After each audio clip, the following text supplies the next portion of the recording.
if we were meeting at an open fire and it was cold outside. We were all gathering around into those sort of the lounge room, and we were settling in for story time, for debate and discussion.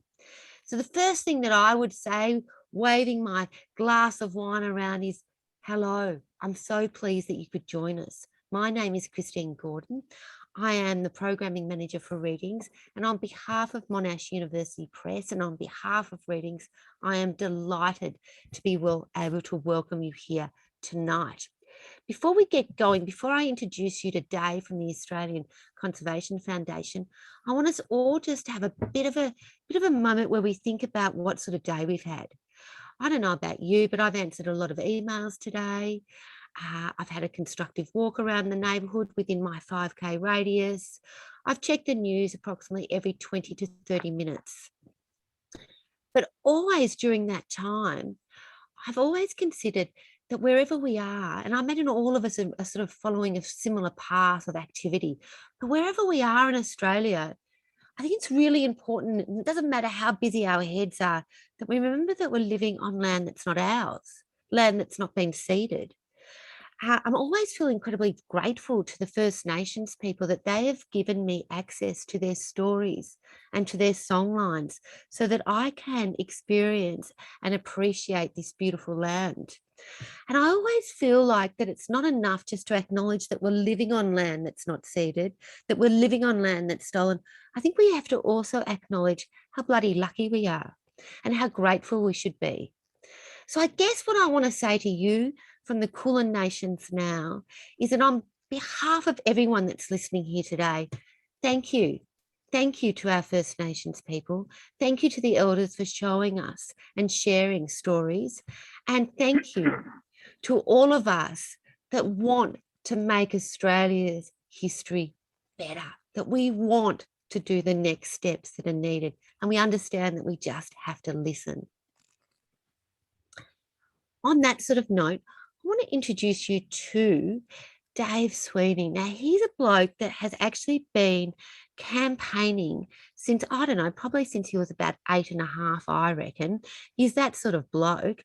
He's been campaigning about making Australia more beautiful, by making Australia something that we can all enjoy, by acknowledging the First Nations people. At the moment, he works with the Australian Conservation Foundation, and we're incredibly privileged to have him here with us tonight. He's going to be chatting to Ian Lowe. Ian's written another book. I think this is, I don't know, 112th book. And it just seems to me that it's important that we now settle down with our cups of tea, our glass of wine, and really listen to what these two guys have said, because they've spent their lifetime working it out to make it easy for us. Dave, over to you. Thanks very much, Christine. That's a very fulsome, very generous introduction. I'd also like to acknowledge tonight that I'm talking to you from the unceded lands of the Wurundjeri of the Kulin Nation in Melbourne, and also want to acknowledge that these are they're particularly difficult times with COVID uncertainty and constraints, and the profound failure and tragedy in Afghanistan, and the disturbing recent IPCC report on climate change. Like, it's tough times. So thanks for being here. Thanks for joining this, because the last thing we need in tough times is a further threat from increased nuclear risk.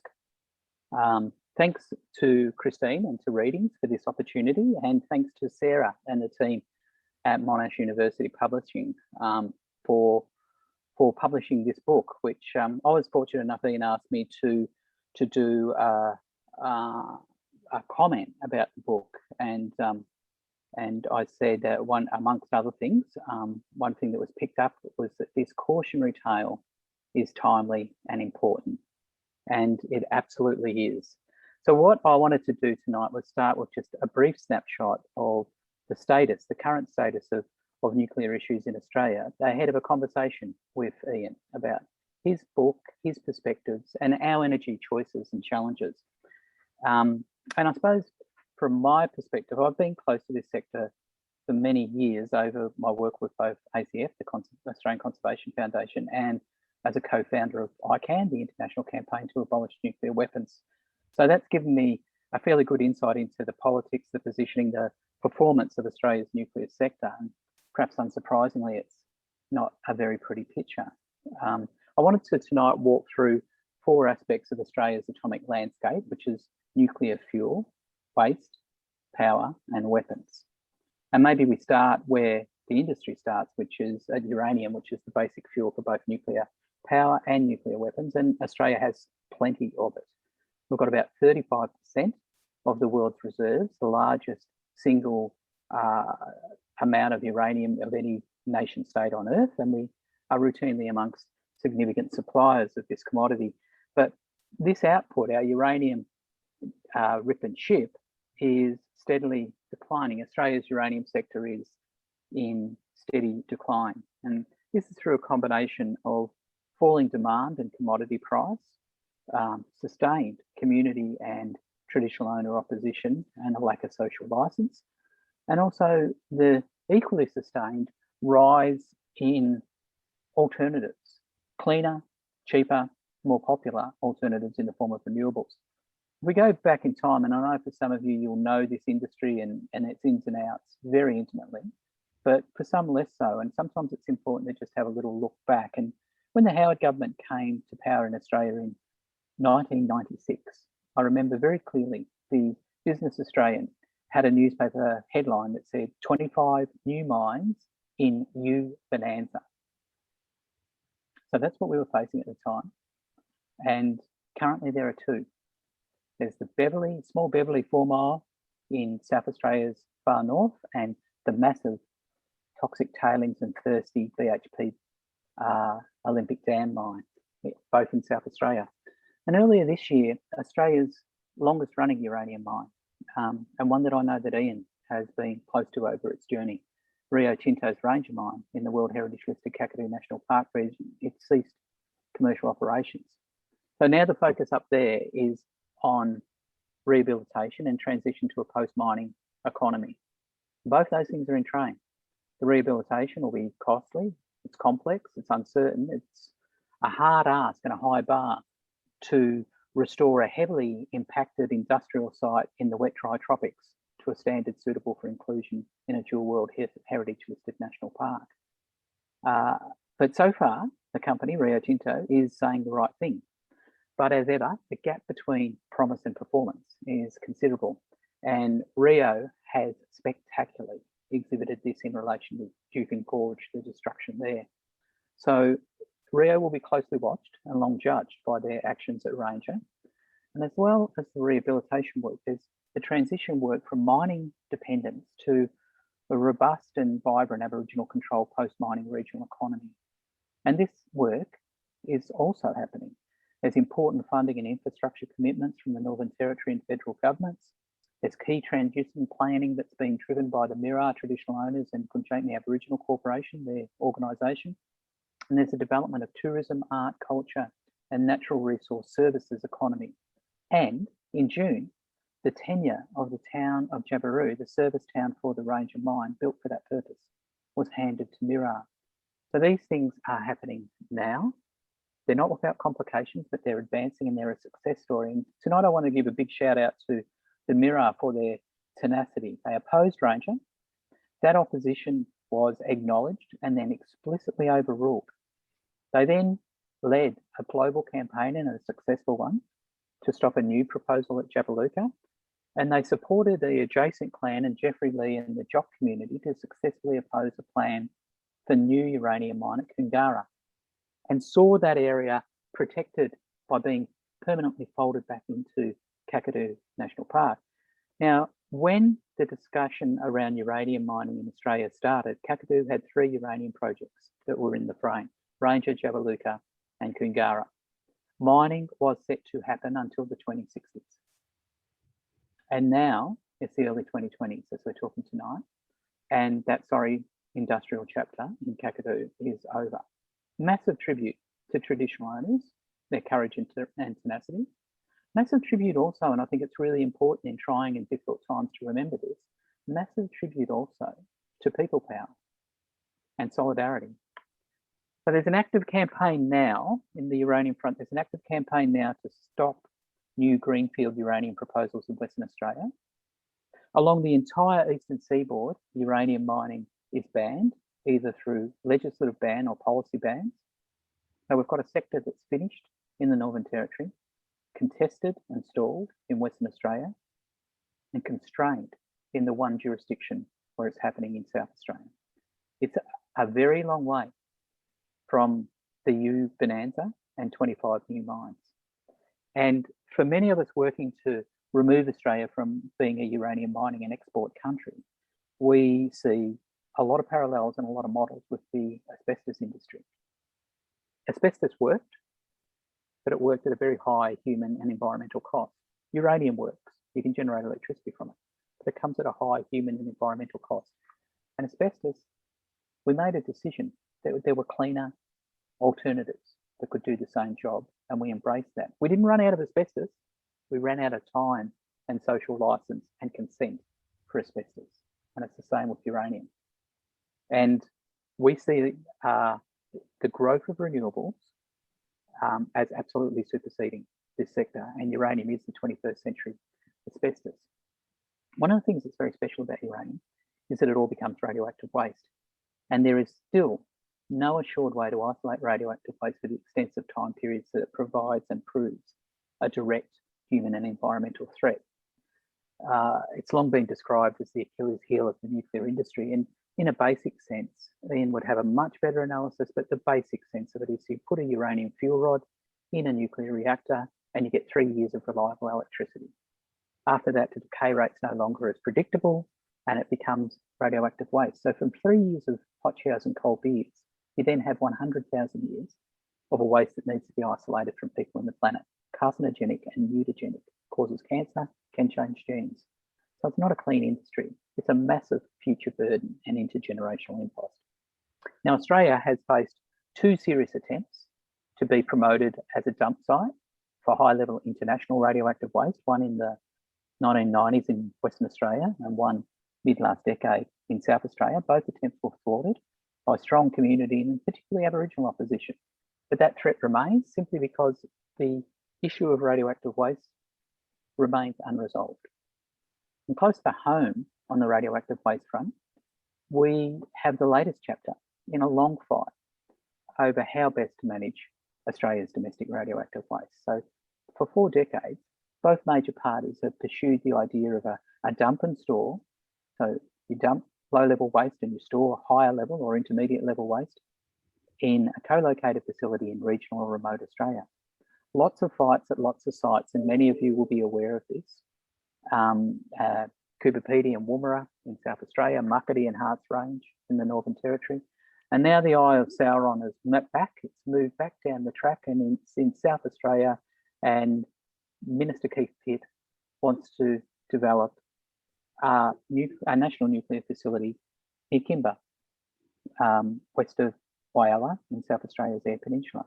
Now, this plan explicitly excluded local Bangala people who were opposed to the facility plan. They were explicitly excluded from a highly curated community ballot to measure community sentiment about this plan. The plan lacks a radiological or public health rationale, and it's deeply flawed because it's based on moving intermediate level waste, which needs to be isolated for 10,000 years, from where it currently is at the Australian Nuclear Science and Technology Lucas Heights facility in Sydney, where there are high levels of site assets, security, radiation monitoring and response capacity, nuclear expertise. The stuff's already there, so there's no transport issues. Moving it from an area of high protections to a far less resourced regional site that's away from public scrutiny. So I'd ask you to keep an ear and an eye open for Kimba and the federal government's radioactive waste plan, because this is a campaign and an issue that will heat up in the coming months. Another issue, looking ahead a little bit of crystal ball gazing about issues that will heat up on this front in the coming months, we can expect to hear more calls for Australia to explore and adopt domestic nuclear power. Now, these calls will largely be driven by such climate conscious people as Matt Canavan, Clive Palmer, Barnaby Joyce, and they will grow ahead of the COP26, the climate conference of parties to be held in Glasgow in November. Ian's book and his wider work is very important in this area. For many years, for decades, Ian has raised a red flag back from the 80s when he was the CEO of the Commission for the Future to today. Ian has consistently raised a red flag, never waved a white one, to highlight the concerns about climate change and impacts. And his perspective on whether nuclear has a role or is indeed a dangerous distraction for effective climate action is both timely and important. And finally, while we're discussing existential threats, let's never forget nuclear weapons. The Bulletin of the Atomic Scientist has an annual doomsday clock. I know many of you will be very familiar with this, but what it is a way to measure humanity's proximity to disaster. And currently, it sits at 100 seconds to midnight. Now that's as close as it has ever been. It is as close today as it was in the chilliest time of the Cold War, when Khrushchev and Kennedy were facing off over Cuba. The clock was as close as it is today. And it was done for that. The Bulletin and the Academy said they did that because of the twin threats of unchecked climate change and nuclear weapons. Now, one reduces our chances every day, and the other can end our chances in a day. And both demand and require urgent attention. But I do want to finish on the fact that there is a really good news dimension to the dreadful nuclear weapons story. And that's that in January of this year, for the first time, remarkably, for the first time, nuclear weapons became illegal in international humanitarian law. And that came about with the entry into force of the UN Treaty on the prohibition of nuclear weapons, the global nuclear weapons ban. Now, some people say, well, the nuclear weapons states aren't signed up. It's gesture politics. But the nuclear weapons states are being and will increasingly be isolated. The fact that nuclear weapons are now illegal changes the way we think about them. It delegitimizes, and delegitimizing and breaking silence and hegemony is the start of changing. And the treaty for the prohibition on nuclear weapons gives us our best chance to get rid of our worst weapons. 120 plus countries supported the treaty text. 80 plus countries have signed the treaty. 55 or 56 have now ratified the treaty, and global support is growing, as well as civil society support. The AMA, the ACTU, the Australian Local Government Association, the Federal Labor Party, the Red Cross Red Crescent Association, lots of civil society groups. Sadly, not Australia as a state party, but that is the next challenge and the next step.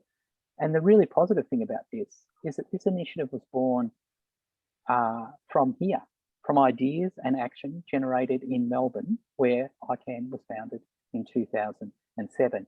And I would posit that that is an Australian nuclear export that makes sense and that we need to see more of.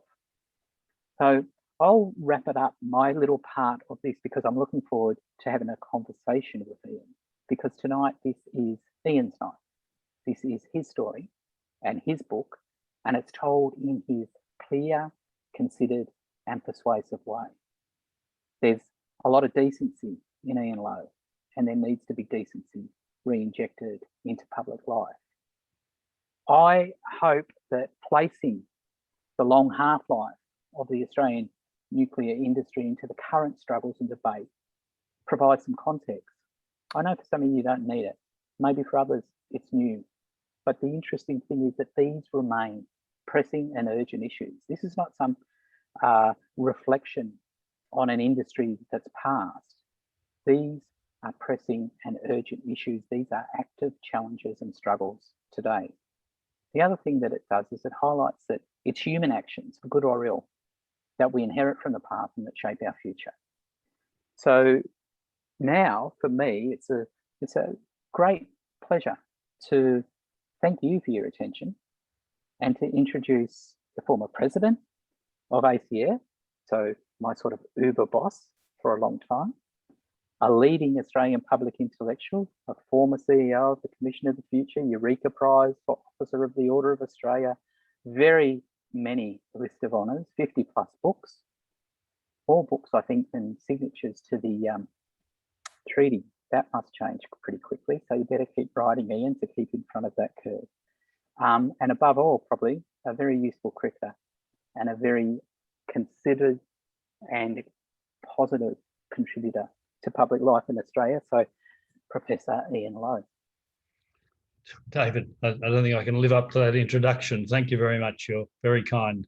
I want to acknowledge the Gubbi Gubbi people as the traditional owners of the land from which I'm speaking to you tonight. I want to thank Monash University Publishing for publishing this book.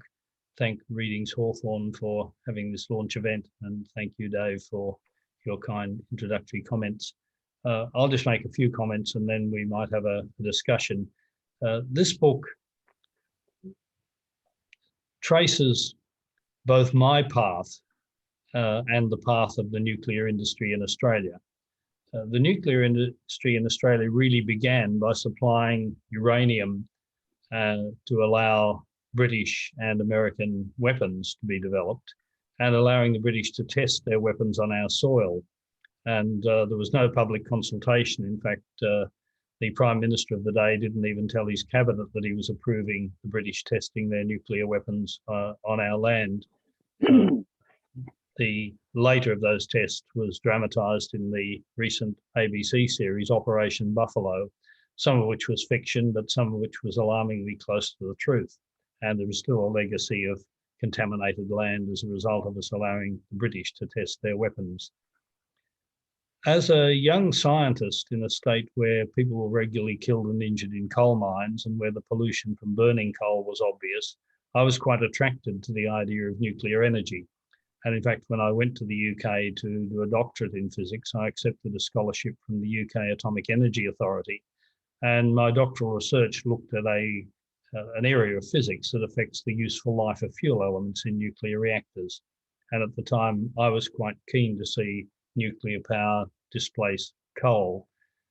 When I was lecturing at the UK Open University, some of my colleagues were critical both of the economics of nuclear power and its long-term implications in terms of waste and weapons.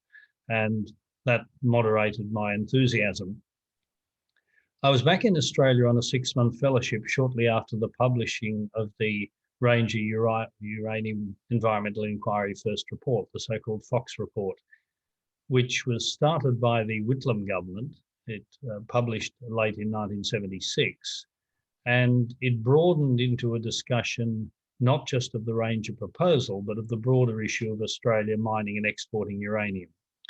And it gave a cautious approval. It said that in principle, it was possible for Australia to make money mining and exporting uranium, though it cautioned that the economic impact would be limited and the employment would be quite modest. And that was based on the assurances they were given that Ranger would start exporting 3,000 tonnes of yellowcake a year and expand rapidly to something like 30,000 tonnes a year. And editorials said gushingly that Australia would be the Saudi Arabia of uranium, suggesting that we would all have wealth beyond the dreams of avarice as a result of our good fortune in having this mother lode of uranium which could be exported profitably to the world. The report said that there were two significant problems with mining and exporting uranium. One was that the use of uranium inevitably produced radioactive waste. It needs to be stored for geological time, periods far longer than any human civilization has ever endured, which is a social challenge as well as a technical challenge. And they also pointed out that any country that had the technology to develop energy from uranium also had the technology to develop weapons. And that had recently been demonstrated when India had used peaceful Canadian nuclear technology to develop their atomic weapons, which provoked Pakistan to say that they would eat grass if they had to ensure that there was an Islamic bomb to counter the Hindu bomb. So it was a very cautious approval. The Australian government of the day said that they would approve the export of uranium. The Prime Minister of the day told Australians that the waste problem had been solved. And as a cheeky young scientist, I said this was a remarkably modest announcement of a major scientific breakthrough, because in fact the problem had not been solved, and 50 years later still has not been solved. And we were assured that Australia's exported uranium would be subject to the strictest possible safeguards to ensure that the fissile material wasn't misused for weapons production. I think it's fair to say that since then, whenever the safeguards agreement stood in the way of a commercial deal, it was the safeguards arrangements that suffered rather than the commercial deal. And one by one, we put aside the conditions that were set out in 1977 for the export of uranium. The Fox report also said that if we mined and exported uranium, that policy should be subject to regular review. And one of the motivations for writing this book was that there has never been a regular review. There hasn't even been irregular review. In fact, the only debate that I could find in the federal parliament about exporting uranium was in 1982, shortly before the Fraser government lost office to the Hawke government. And governments have simply gone along with the exporting of uranium that was approved in 1977 and the expansion by allowing export from the Olympic Dam project. It's important to point out that while the Fox report said that the economic benefits would be modest, they have actually been much more modest than that report was assured. The report was told that the initial production of 3,000 tonnes a year would expand rapidly to 30,000 tonnes a year. Ranger has just closed after 40 years in which it exported 120,000 tonnes of product. That is about 3,000 tonnes a year on average over that entire period. Rather than making us the Saudi Arabia of the Southern Hemisphere, the revenue from exporting uranium is actually comparable with minor minerals like tin and tantalum. In fact, last year we made significantly more money exporting cheese than we did exporting uranium. And my argument is that since radioactive waste is more unsavoury than an old gorgonzola, and the safeguards arrangements have more holes than a Swiss cheese, I'd rather we exported cheese than continued to export uranium. And I wanted in writing this book to provoke that long-promised review of our policy. Malcolm Fraser approved the mining and export of uranium in 1977, but towards the end of his life, he reflected on the fact that the waste problem still existed and that the potential for nuclear weapons had got steadily worse over time. And he published an opinion piece, most improbably in the Murdoch Press, in 2014, saying that if we continue to export uranium, the risk of nuclear weapons being used would steadily increase until it became almost inevitable. And he said that we shouldn't wait until we wake up to the appalling sight of a city in ashes to reflect on whether we were doing the right thing exporting uranium. He was essentially calling for a review of the policy and a recognition that the principle of product stewardship means that if we export uranium, we're responsible for what happens. Our uranium was at Fukushima in that worst recent nuclear accident, which has polluted an entire region, and our uranium is almost certainly finishing up in weapons stocks around the world. As Dave said, there is now a treaty which has been ratified by 50 nations to rid the world of nuclear weapons. But there are still something like 13,000 nuclear weapons around the world. And if that situation continues, I think it's almost certain that sooner or later, somewhere a leader will be desperate enough or deranged enough to use nuclear weapons. And that would not just be an appalling humanitarian tragedy. Quite modest exchanges of nuclear weapons could lead to catastrophic interference in natural systems and potentially the end of civilization, which is why the Bulletin of the Atomic Scientist calls it the doomsday approach. So in writing the book, I wanted people to reflect on the fact that the relatively modest economic return from uranium is making the world a dirtier and more dangerous place. and that we should think about the legacy we're leaving to future generations and review that policy. Dave, back to you. Okay, thanks, Ian. Like, you know, as the baggage handler said, there's a lot to unpack there. There's a lot of distilled wisdom in those few short minutes. I'm interested in exploring a couple aspects of this in particular. One is the review. If one of the drivers of writing Long Half-Life, the book, was to get more attention to this issue, like as you say, Justice Fox called for regular review in 1977, and after Fukushima, which as you said was fueled by Australian uranium, the UN Secretary General called for a review. You clearly think it's time to go back to basics and have a look at the impacts of this trade. How urgent and how do you see that being best advanced? Well, I mean, the Commonwealth Government is responsible for exports. I remind people that the Bjelke-Petersen government in Queensland wanted to sand mine Fraser Island, wanted to turn that World Heritage listed largest sand island in the world into a catastrophic waste site by mining it for sand minerals. And that didn't happen because the Commonwealth Government said it would not grant an export licence for the product. The Commonwealth Government decides what should be exported. The Commonwealth Government in 1977 received the Fox report and said it would allow the mining and export of uranium subject to a set of conditions. I think two things have happened since then. At the time, it was confidently expected there would be a dramatic expansion of nuclear power, and this would be a very significant economic boost to Australia, as well as providing a large amount of clean electricity. Now, if you look at the global figures, it's clear that the world has moved on, and just as the Stone Age didn't end because we ran out of stones and the asbestos age didn't end because we ran out of asbestos, the nuclear age won't end because we run out of fissile material. It'll end because there are better ways to doing what we now do with uranium. I looked at the figures for last year. Last year, the world commissioned 192 gigawatts of renewables, 109 gigawatts of wind, 65 gigawatts of solar, 18 gigawatts of hydro. It commissioned 8 gigawatts of nuclear and decommissioned 5 gigawatts of old nuclear. So there was a net gain of 3.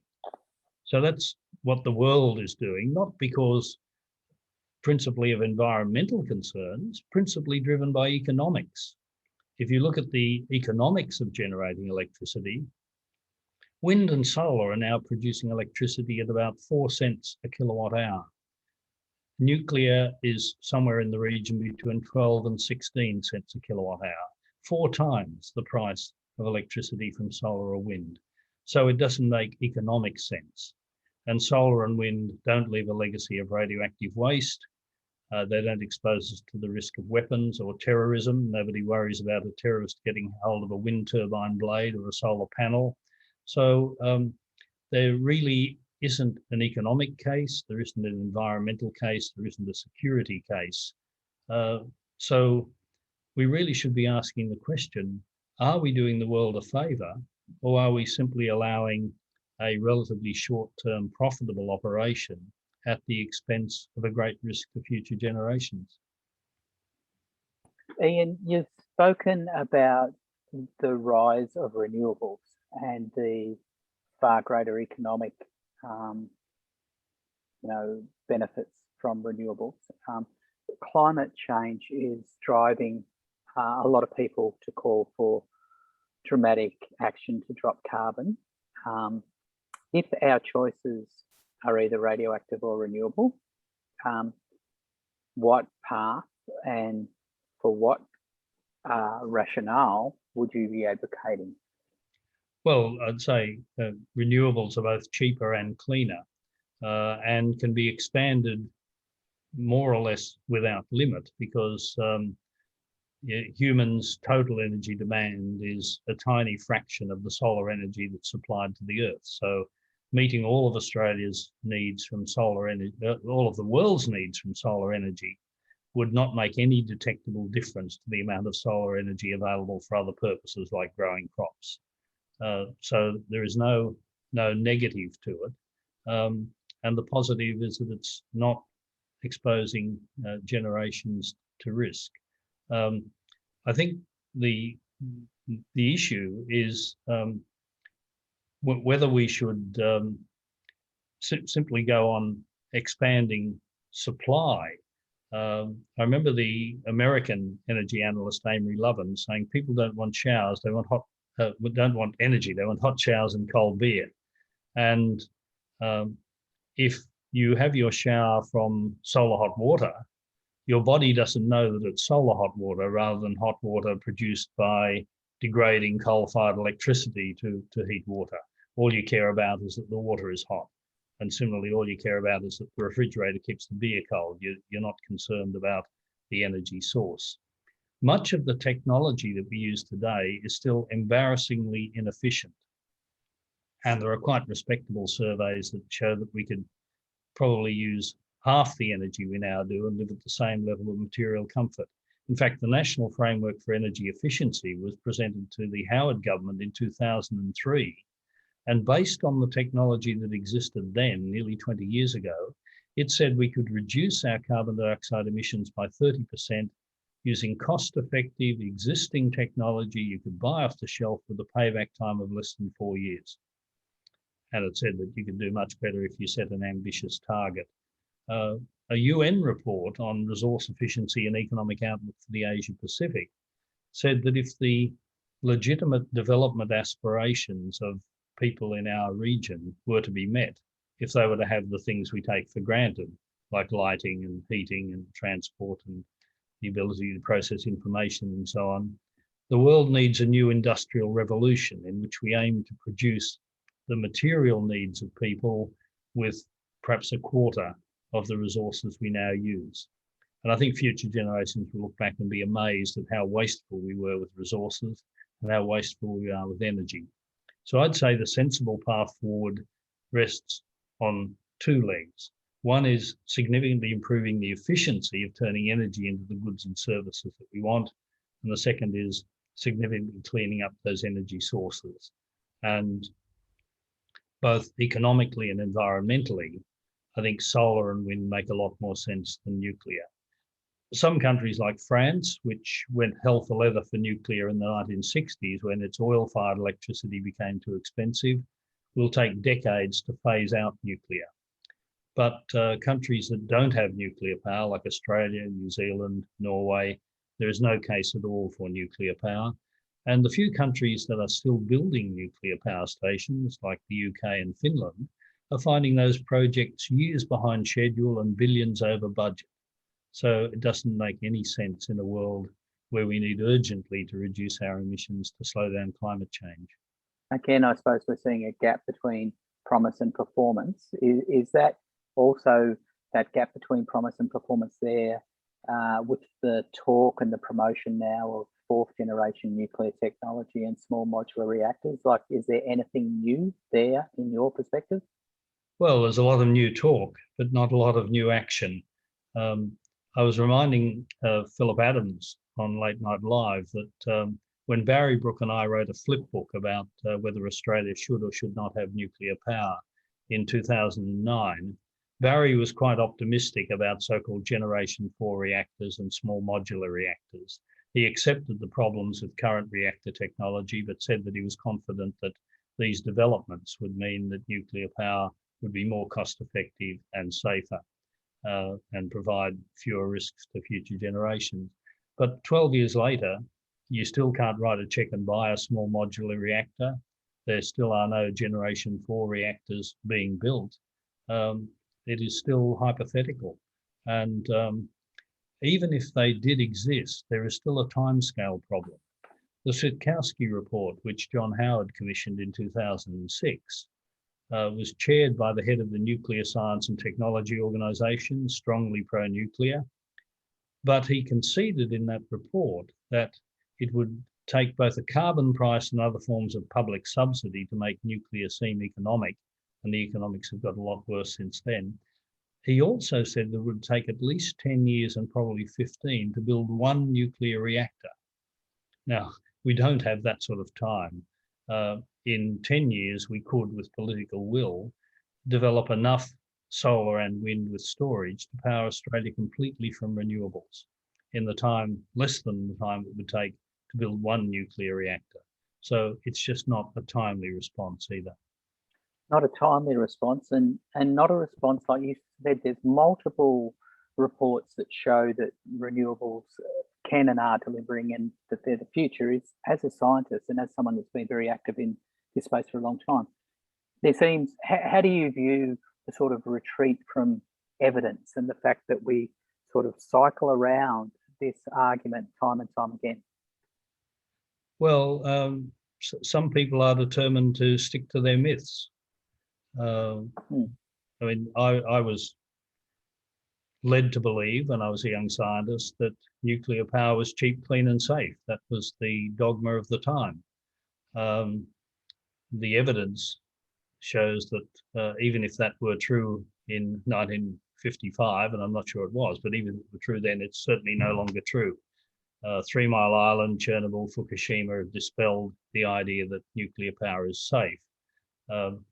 Chernobyl was written off as poor Russian design and the lack of a local safety culture. But I think Fukushima was the real worry, because if a sophisticated nation like Japan is incapable of controlling a technology like nuclear power, that suggests that it's just too dangerous to pursue. I think, you know, there are still people who are telling coal mining communities what they want to hear, that there's a future in coal mining. But if you look at what's happened around the world, there were new coal-fired power stations commissioned last year, but the additional coal-fired power capacity was less than the old coal capacity that was closed down. There was less coal-fired electricity available in the world at the end of last year than at the start. And that's certainly the first year since World War II for that, which was true. It might actually be the first year since the Industrial Revolution for which that was true.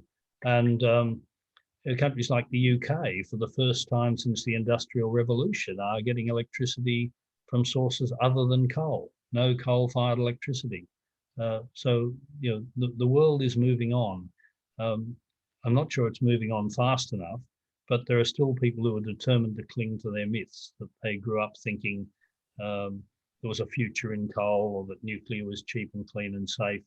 And I think Paul Ehrlich said, it's remarkable how hard it is for somebody to see the bleeding obvious if their job depends on them not seeing it. There are still some people who are determined not to see the evidence. Was that, well, the world's moving on, and so is time for us tonight, and so we, but just a couple of quick ones. And one is, was that difficult for you when you, as a, you know, excited, starting the scientific career, getting what was a pretty plum, I imagine, pretty prestigious scholarship and position? Was it difficult to look at the evidence and say, actually, no, scales have fallen from my eyes? It was difficult, and it happened gradually over a period of years. I mean, I was still in the 1970s. I still thought nuclear was probably better than coal, and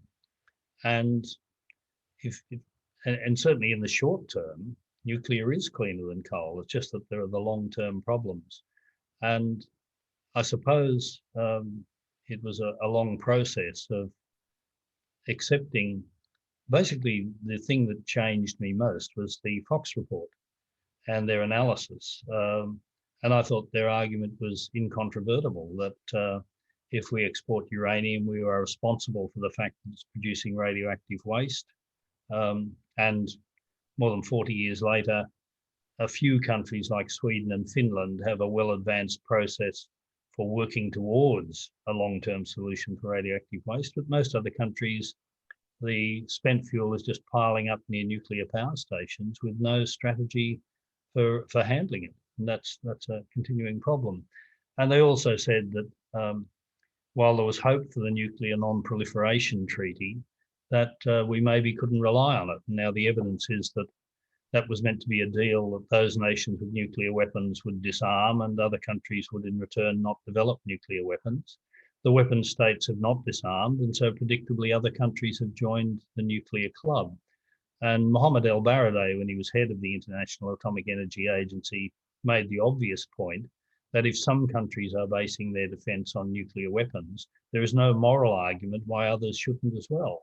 The posturing about Iraq, for example, seemed to be based on the principle that while it's acceptable for the UK and the US and France and China and Russia and India and Pakistan to have nuclear weapons, it's an affront to civilization if Iraq has nuclear weapons. I mean, Iraq didn't have nuclear weapons, but the whole argument, I think, was fundamentally bogus.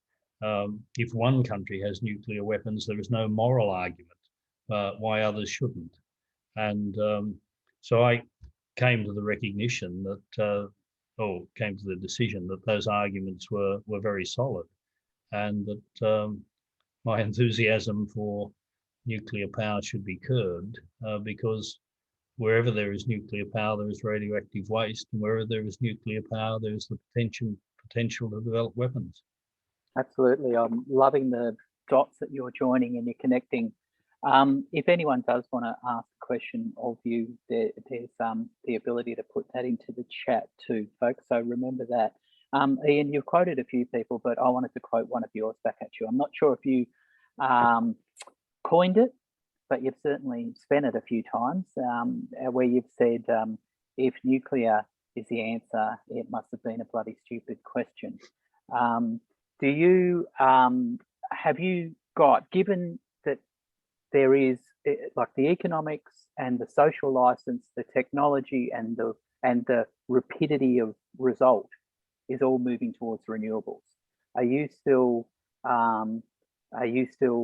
confident that we can, as Australians and as a species, move beyond this risky technology into a safe way forward? And I just note too that we'll probably have to make this our last question, but I think that your sense of hope and the direction of the future isn't a bad way to finish tonight.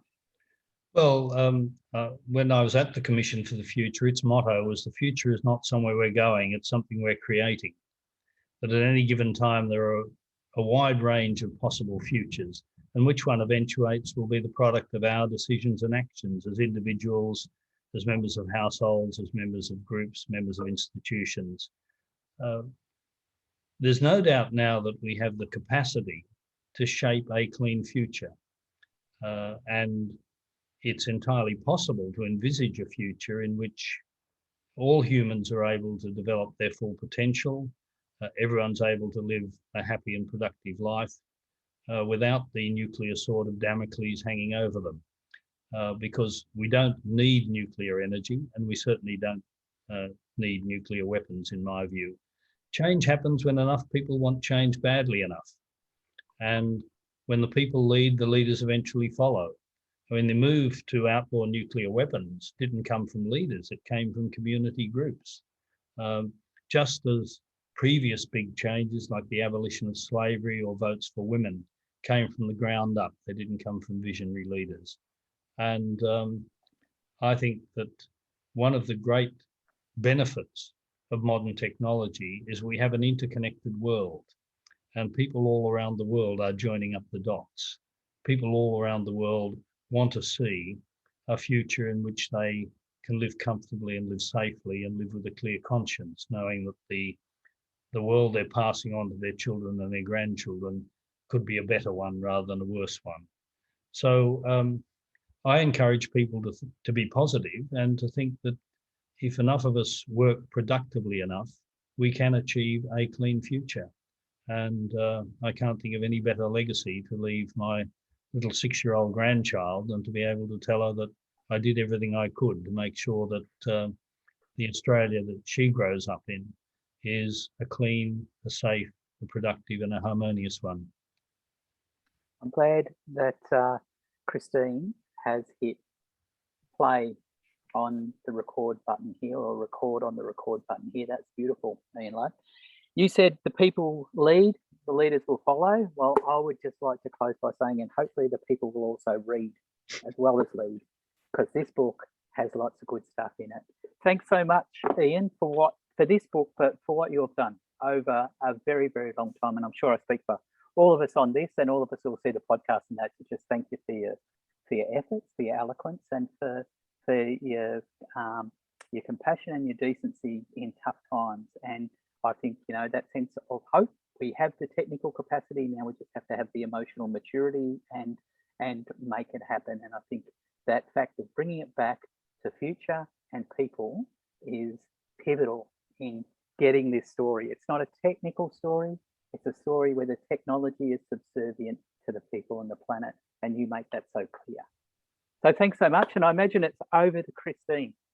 Thanks, Well, really, Dave. my role now, Dave, is to thank you, is to say thank you for asking those questions that we all wanted the answers to, but also can we reflect back at the start of this session, and we all gathered around the open fire, didn't we, to sort of join in those stories. And it seems to me, Ian Lowe, that you have left us with the very best of stories. You've left us with some hope. And for that, on behalf of my children and on behalf of my partner and my friends and family and everybody that's listening, thank you for all your work. To you, Ian, and to you, Dave, and to everyone out there, take care. Take care. Good night. Thank you.